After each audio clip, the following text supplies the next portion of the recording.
God bless you guys. And I just want to say, I hope you're doing well. I wanted to come on and we're going to recap and we're going to set the course for what's to come. So, I want to talk a little bit about the last two videos that I posted of the missions trips and give more context to their titles because it was more than just trying to clickbait people, it was the reality of what was happening. And I just didn't feel like it was appropriate over some of those clips to fully try to elaborate. So today we're gonna kind of set the foundation for that and get into the conversation. So the first video I posted, it was called Everything Changed. And truthfully, that was the mark of the trip for my life. I went into the trip with a different mindset than I had about any other missions trips, really questioning, why do I do missions? And why do we go serve internationally? And really trying to figure out the purpose behind any of it. And I was really puzzled and I was kind of confused, especially with the new phase or the new season that my wife and I are in. I really questioned, like, why? And on that trip, I realized why. Because initially, we used to go because we wanted to serve. We felt from the Lord that it was our responsibility to go and serve, to go to the nations. And we held that burden, and we still do. But it was the reality of something that was revealed to me through fruit. And honestly, the parable of the sower. So right now in our church, we're in a sermon series on the parable of the sower, and I really started to identify the fruit, right, and looking at the fruits of the spirit, and why was Jesus using harvest, us being known by our fruit, and really trying to wrap myself around that. And I started to do some research into what is the purpose of fruit. Why fruit? Like, why is there even fruit right now? And often we think of the fruit because we get to eat the fruit and we get to receive the benefits of the fruit. But reality is the fruit is necessary for reproduction. What do I mean by that? The fruit protects the seed. And if the fruit isn't there, then the seed can't be planted somewhere else. So, in the same way, and that's a whole nother thing I'd love to unpack a different day, but understanding that, man, like, us going on these trips is not just so we can go do, but it's in the hopes that we can inspire other people to also do and to go to the nations and to inspire a new generation to seek the Lord, but then also be obedient to his call over your life, because it's easy to want to be inside of traditional ministry where you're Sunday mornings, you pull up, you do your thing, and then maybe you have a Wednesday midweek and you have all these other things. And I'm not saying don't do that, but what I'm saying is there's more to it than just that. And what this trip revealed to us is wanting to inspire other people to do not just international missions, but live life on a mission. And for me, that's where everything changed, because my mindset, my perspective on why we are bringing people on these trips, why we are inviting, why are we speaking about missions, is because that we need to live a missional mindset. And that I talked a little bit about it before, but there's a missions field, not even just outside of your house or outside of your, right, in your backyard, but there's a missions field inside of your home. There's a missions field inside of your job. There's a missions field. Literally, we are living in the missions field.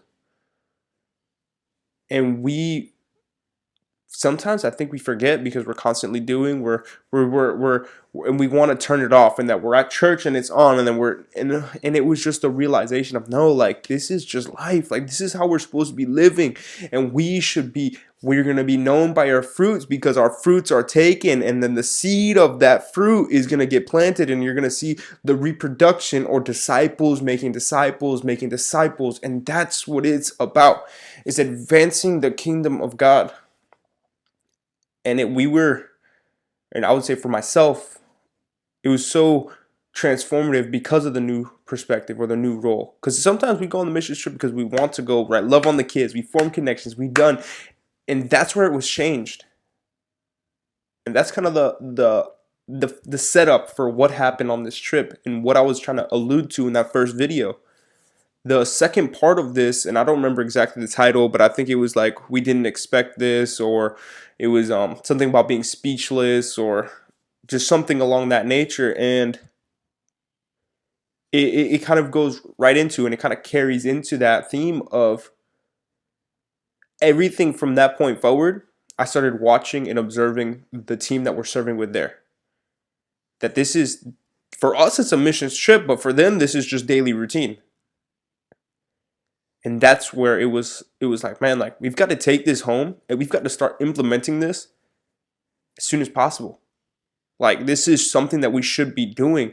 The way that they're constantly in their communities, the way that they're doing all these things, these are like basic mandates of what we should be doing as followers of Christ. And yes, there is a better portion, and we need to spend time at the Father's feet. And I believe that that was the most impactful part, is we took time to just pray, be in His presence, and worship in a way that is that's not normal here.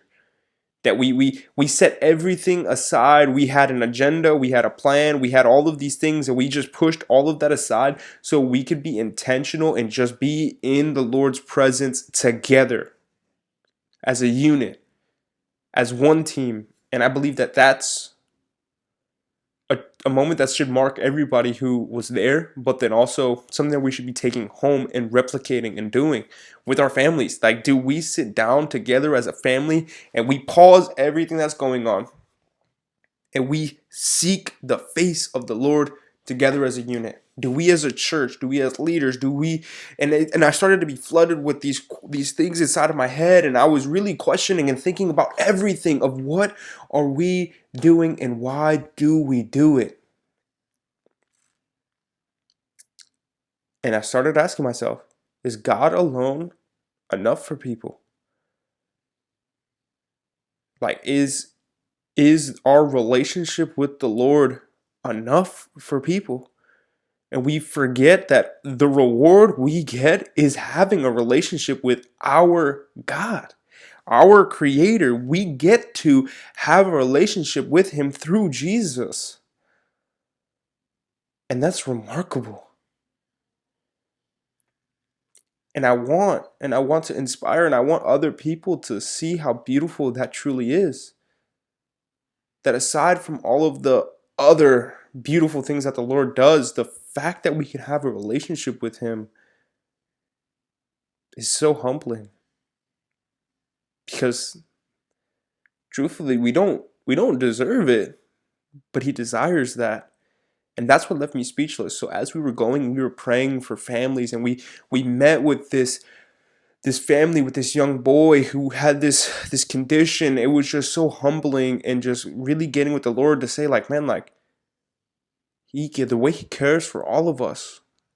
And I really think of in Matthew 6 when it talks about, right, the lilies, and it talks about the grass, and it talks about all of these things, and it says, how much more would the Lord do for you, right? And I think we forget that, like, our Father loves us. Our Father wants to have a relationship with us. He wants to care for us. But oftentimes we're the ones who put the blockade. We're the ones who don't allow Him fully in. And then we want to know why patterns continue to happen. And it was just a need for a break in it. And I understand the people side of it is hard. Truthfully, that's the hardest part. Because there's expectations, there's just things you have to do. But I don't know who this is for, but don't let somebody or somebody's opinion of you determine your relationship with the Lord, your walk with the Lord, because it's your walk, it's your life. And I'm not saying it's going to be easy, but it'll definitely be worth it. And that's something that I repeat often, is that it's worth it. And honestly, I'm still struggling to put into words what I experienced on that trip, because we have to ask ourselves, like, when we say, like, Lord, your will be done, do we mean, Lord, your will be done while it's still convenient for me? Or do we truly mean, like, Lord, your will be done? Or do we say, like, Lord, your will be done while I get to be the face of this thing? Or are we saying, Lord, your will be done regardless of my role inside of it, that your will should be done? There was a quote, and it escapes me who says it, but they said that one day we have the choice. And right now we could say, Lord, thy will be done.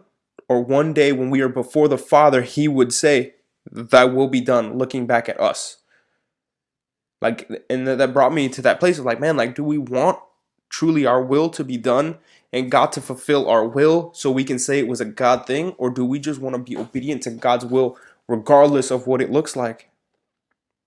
And that's hard. That's hard because people rely on you, I'm sure. People want or expect things from you, and they want you to fill the role that they need you for. But God is trying to tell you, I've got something even bigger in mind.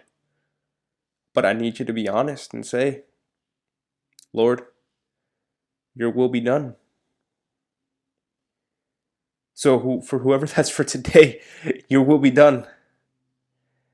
I'm going to transition this conversation and we're just going to get into life slightly. On a lighter note, we're going to transition. My son got his first pet, and it was unexpected. But I believe that everything, like the Lord predestines everything. So I believe that there's something to be learned from it. And I don't know if it's from creating his enclosure, but my son got a little turtle. Keep in mind, my son is 7 months old, so I want to put that in there. So clearly, me and my wife got a turtle, but whenever it was gifted to him by my mother-in-law, and I'm not sure what the lesson is here yet, or what I'm supposed to fully be doing. So we built the enclosure, and you're gonna see clips of it here. But you're gonna see us just building his enclosure. You're gonna see us doing life, I guess. And this is kind of transitioning away from just the turtle, but on the channel, you're gonna start seeing some new stuff and things kind of shifting in a good way. So maybe there will be less of these podcast style clips or these podcast style videos, and if we want them, then we'll keep them. But if not, we're gonna, because just like with our lives, like this channel is for the Lord. And I do believe that I want this channel to bless people's lives. So if it's to show people that you can still have a life that you enjoy while still following Christ and being obedient to him, then that's what we're going to do. So stay tuned. Stay engaged because we have different things planned. And we're just going to continue to be consistent and see what happens. So enjoy your life. Do what God is calling you to do. And see where he takes you. God bless.